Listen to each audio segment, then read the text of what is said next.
فکر نہ کرو، وہ راستے میں ہے اور کسی بھی لمحے یہاں پہنچتا ہوگا۔ ماریا نے اسے تسلی دی، پھر اس کی کمر میں بازو ڈال کر اسے اپنے ساتھ نیچے لے آئی۔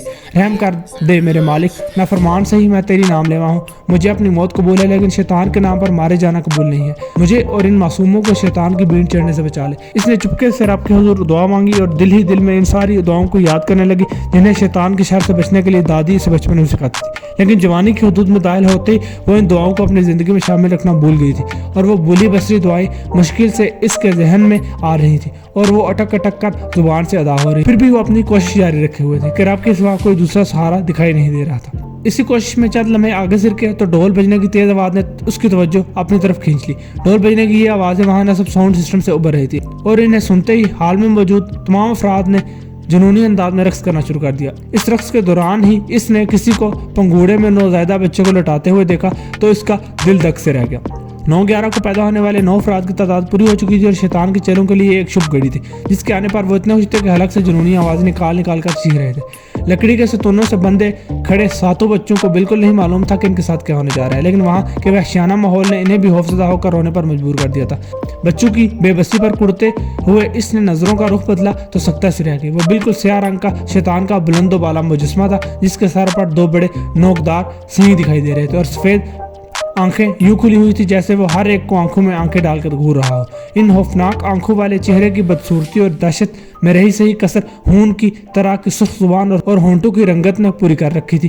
ایسا لگ رہا تھا جیسے وہ ابھی ابھی کسی کا خون پی کر آیا ہے۔ شیطان کا مجسمہ اب تک ایک چادر کے نیچے چھپا ہوا تھا اور اس کے نمودار ہوتے ہی ماحول کی خوفناکی میں کئی گنا اضافہ ہو گیا تھا۔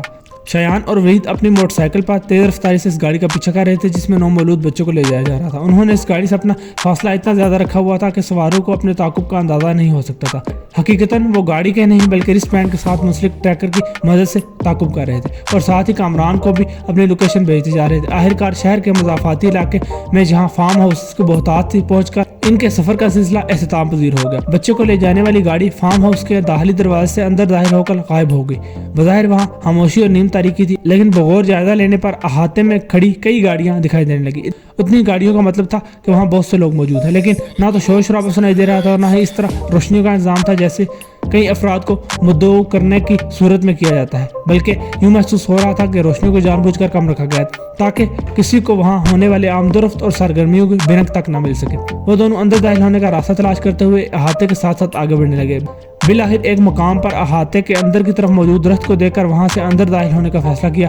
ایکٹیو ہونے کے باوجود دونوں میں سے کوئی فلم ہیرو بھی نہیں تھا جو ایک جس لگاتا اور احاطے کی بلند دیوار پھلانگ جاتا۔ شایان کا نسبتاً وزن کم تھا، اس لیے اس نے فیصلہ کیا کہ ولید اس کے کندھوں پر کھڑا ہو کر اوپر چڑھنے میں کوشش کرے گا۔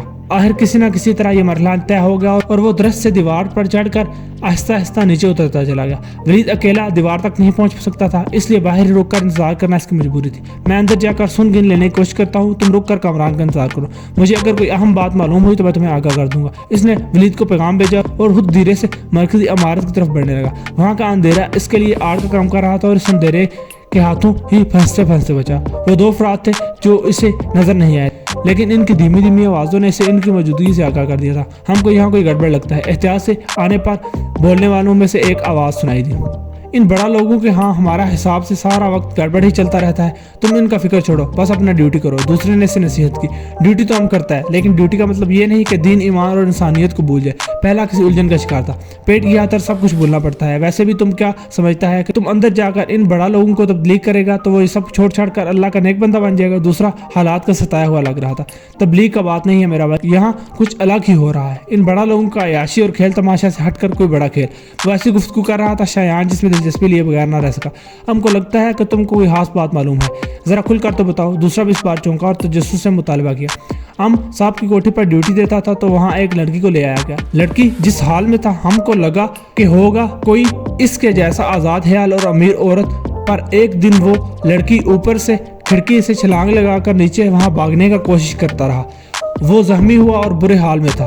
ہمارا منت کرتا رہا ہم اس کو وہاں سے جانے دیں، لیکن ہم صاحب کی اجازت کے بغیر کیسا ایسے کر سکتا تھا۔ ہم نے اسے جھڑک دیا، پر اس نے ایک بات ایسا بولا کہ ہمارا دل نرم پڑ گیا۔ وہ بولا کہ ہم بھی اسی اللہ اور نبی کے ماننے والا ہے جس کو تم مانتا ہے، لیکن تمہارا صاحب شیطان کا پجاری ہے۔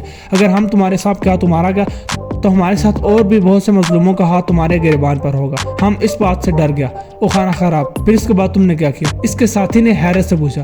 شایان کے دل کی دھڑکنیں بھی تیز ہو گئی کیونکہ گفتگو سے اندازہ ہو رہا تھا کہ یہ شہنیلا افتخار کا تذکرہ چل رہا ہے۔ ہم زیادہ کچھ کر کے خود کو مروا تو سکتا نہیں تھا، اس لیے اسے اپنا موبائل فون اٹھا کر لے جانے کا موقع دیا۔ اس نے معصومیت سے بتایا تو شایان کو سمجھ آ گئی کہ شہنیلا کو میسج کرنے کے لیے موبائل کیسے میسر آیا تھا۔ پھر اس کے بعد کیا ہوا؟ ہونا کیا تھا، خود کو شک سے بچانے کے لیے 2 گھنٹے بعد خود اپنا موبائل گم ہونے کا خبر دے دیا۔ اس کے بعد صاحب لڑکی سمیت کوٹھی سے غائب ہو گیا۔ ہم کو ہمارا موبائل فون تو نہیں ملا، لیکن یہاں آنے کا حکم مل گیا۔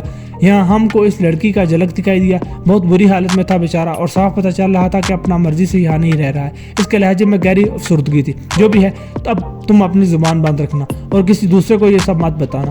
ہم تو تمہارے چچا کا بیٹا ہونے کے ناطے تمہارا یہ راز رکھ لے گا، لیکن کوئی دوسرا صاحب کو مخبری کر کے تمہارا کھال کھنچوا سکتا ہے۔ اس کے ساتھی نے اسے نصیحت کی۔ تم عرصے سے صاحب کے ساتھ کام کرتا ہے، تم بتاؤ کیا تم نے کبھی اس پر شیطان کا پجاری ہونے کا شک کیا ہے؟ اپنے ساتھی کی نصیحت پر دھیان دینے سے زیادہ اس نے اپنی الجھن دور کرنے کی فکر کی۔ کچھ نہیں کہہ سکتا، پر اتنا ہے کہ بڑا صاحب بڑا عجیب ہے۔ اس کے پاس ایک سے بڑھ کر ایک بڑا ڈراؤنا تصویر اور مورتی موجود ہے۔ وہ گلے میں عجیب عجیب ڈیزائن کے لاکٹ پہنتا ہے اور تنہا بیٹھے بیٹھے یوں اچانک ہاتھوں کی انگلیوں کو حرکت دینے لگتا ہے جیسے کسی آسمانی مخلوق سے باتیں کر رہا ہو۔ 5 سال پہلے اس کا شادی بھی ہوا تھا، لیکن بیوی 15 دن کے اندر اندر یہ کہہ کر چھوڑ گیا تھا کہ یہ شخص نفسیاتی ہے۔ اس کے بعد صاحب کبھی شادی نہیں کیا، بس رنگ برنگی عورتوں کے ساتھ گھومتا اور وقت گزارتا نظر آتا ہے۔ اس شخص کے محتاج جواب میں پوری کہانی موجود تھی۔ شاید وہ کوئی اور انکشاف بھی کر ڈالتا، لیکن کسی نے آ کر ان دونوں کے چہرے پر روشنی کی ٹارچ ڈالی اور وہ چلایا، تم دونوں کون سی خاندان اور سیاست کے قصے لے کر یہاں بیٹھ گئے ہو؟ بند کرو یہ قصے اور ڈیوٹی پر دھیان دو۔ کوئی گڑبڑ ہوئی تو صاحب کتوں کے آگے ڈلوا دے گا۔ نہیں ہوگی سرکار، دونوں میں سے ایک نے کہا۔ پھر دونوں حرکت میں آگے گلاب کی جھاڑی کے پیچھے چھپے بیٹھے شایان نے پہلے والے شخص کو وہیں اپنی نظروں میں رکھا، اور جب ساری ہلچل ختم ہوگی تو خود احتیاط سے اس کی طرف بڑھتا چلا گیا۔ قریب پہنچ کر اس نے اسے پکارا تو وہ اچھل پڑا۔ شور مت کرنا، بس میں تم سے چند باتیں کرنا چاہتا ہوں۔ شایان نے عاجزی کے ساتھ اس سے درخواست کی تو وہ اس کی سننے پر راضی ہو گئی، لیکن محتاط پوری طرح تھا۔ تمہارا نام کیا ہے؟ ایک تاریک گوشے میں کھڑے ہو کر اس نے گفتگو کا آغاز کرنے سے قبل اس شخص کا نام پوچھا۔ ارباز خان، اس نے دکھائی سے بتایا۔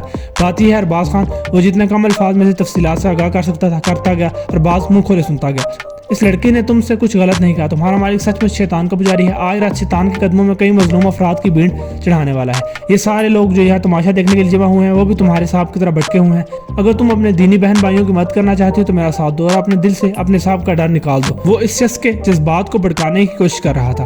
ہم صرف اللہ سائن سے ڈرتا ہے، اس کے سوا کسی کی پرواہ نہیں کرتا۔ اگر تم اپنی بات میں سچا ہے تو ہمیں اپنے ساتھ پائے گا۔ وہ حسب توقع چڑھائی میں آ گیا۔ تم صرف میرا وہاں تک پہنچنے کا انتظام کر دو جہاں ان مردوں نے اپنی محفل سجائی ہے، وہاں تو ہم کو بھی جانے کا اجازت نہیں ہے۔ ارباز خان نے اس کا مطالبہ سن کر بے ساختگی سے بولنے لگا۔ ہوا بھی اس کے ساتھ ایسا ہی تھا۔ دن بھر حال کی تدفین و آرائش کے اور بھاری سامان اٹھا پٹک کروانے کے بعد شام کو آرڈر مل گیا کہ کوئی ملازم اس طرف نہیں آئے گا، کوئی راستہ تو ہوگا وہاں جانے کا۔ خان کا جواب سننے کے باوجود وہ مایوس نہیں ہوا۔ ادھر کچن کی طرف جا تو سکتا ہے، لیکن شاید وہاں تالا لگا ہوا ہو۔ وہ خود کو شایان کا ساتھ دینے پر مجبور پا رہا تھا۔ چل کر دیکھنے میں کیا حرج ہے۔ شایان نا امید نہیں تھا، اس لیے یہ ہوش آمدی کام آ گئی، اور خان کی رہنمائی میں کچن کے ایک بھی حصے پر پہنچنے پر انکشاف ہوا کہ دروازے پر تالا نہیں ہے۔ کچن میں سٹاف بھی نہیں تھا کیونکہ آج کی دعوت میں محترمہ دارت ام الحبائش سے ہونی تھی اور وہ پہلے ہی سے بڑی مقدار میں حال میں دستیاب تھی۔ ادھر سے چلو۔ اندر پہنچ کر ارباز نے اس کی رہنمائی کی۔ وہ فارم ہاؤس پر رہتا نہیں تھا، لیکن آج کل کام کے سلسلے میں اندر باہر کے اتنے چکر لگا چکا تھا کہ سارے راستے یاد ہو گئے تھے۔ سیڑھیاں چڑھ کر وہ اسے اس مقام پر لے آیا جس سے کچھ دیر قبل شہنیلا جروکے سے جان کر حال کا منظر دیکھ رہی تھی۔ اسی جگہ پر پہنچ کر خاموشی یکسر ٹوٹ گئی اور اتنی بلند آواز سنائی دی کہ کانوں میں انگلیاں ٹھوس لینے کا دل چاہ رہا تھا۔ وہ جروکے میں عین اسی مقام پر جا کھڑا ہوا جہاں کچھ دیر پہلے شہنیلا تھی، اور اب شہنیلا سٹیج پر پڑی دکھائی دے رہی تھی۔ پورا تیار سٹیج دیکھ کر وہ دنگ رہ گیا۔ یہ بات تو مزید حیرت کا باعث تھی کہ وہاں عکس بندی کے لیے کیمرہ بھی موجود تھا۔ اس کے دیکھتے ہی دیکھتے سٹیج پر ایک لمبی قبا میں ملبوس ایک دراز قد شخص نمودار ہوا۔ اس کا چہرہ ایک منقش نقاب میں چھپا ہوا تھا۔ اس نے سٹیج سے آ کر اپنا دستانہ پوش ہاتھ بلند کر تو موسیقی رک گئی اور بے ہنگم شور مچانے والوں نے بھی خاموشی اختیار کر لی۔ پھر سٹیج پر لومڑی کی کھال والے لباس میں ایک عورت نمودار ہوئی۔ اس عورت کے ہاتھوں میں ایک سنہری ٹرے تھی۔ دستانہ پوش نے ہاتھ بڑھا کر اس ٹرے میں رکھا سنہری دستے کا خنجر اٹھایا اور شیطان کے کوئی ہیکل مجسمے کے قریب پہنچا۔ عین اس موقع پر خاموش فضا میں ننھے بچے کی رونے کی آواز گونجی۔ شایان نے چونک کر آواز کی سمت دیکھا تو اسے بچہ مجسمے کے قدموں میں پڑا دکھائی دیا۔ لمبی قبا والا شخص ہاتھ میں خنجر لیے بچے پر جھکا تو اس کا مقصد سمجھتے ہوئے اس نے بنا تاخیر کیے ہاتھ میں تھامی